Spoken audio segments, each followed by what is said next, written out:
بسم اللہ الرحمن الرحیم الحمدللہ رب العالمین الصلاۃ والسلام علی خاتم النبیین صلی اللہ تعالی علی حبیبہ محمد وعلی آلہ وسلم۔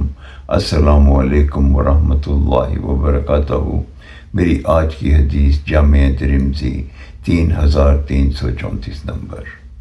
امام المرسلین خاتم النبیین رحمت للعالمین حضرت محمد صلی اللہ علیہ وآلہ وسلم نے ارشاد فرمایا، جب کوئی بندہ گناہ کرتا ہے تو اس کے دل پہ ایک سیاہ نقطہ بن جاتا ہے، اور جب وہ اس گناہ کو چھوڑ دیتا ہے اور توبہ استغفار کرتا ہے تو اس کے دل کی صفائی ہو جاتی ہے۔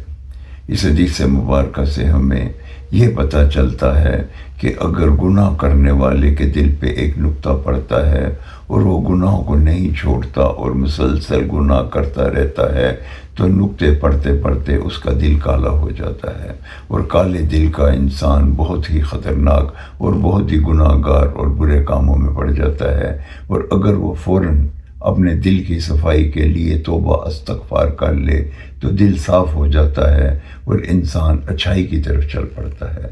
اللہ تعالی ہمیں گناہ اگر ہو بھی جائے تو استغفار کرنے کی توفیق عطا فرمائے۔ آمین یا رب العالمین۔ السلام علیکم ورحمۃ اللہ وبرکاتہ۔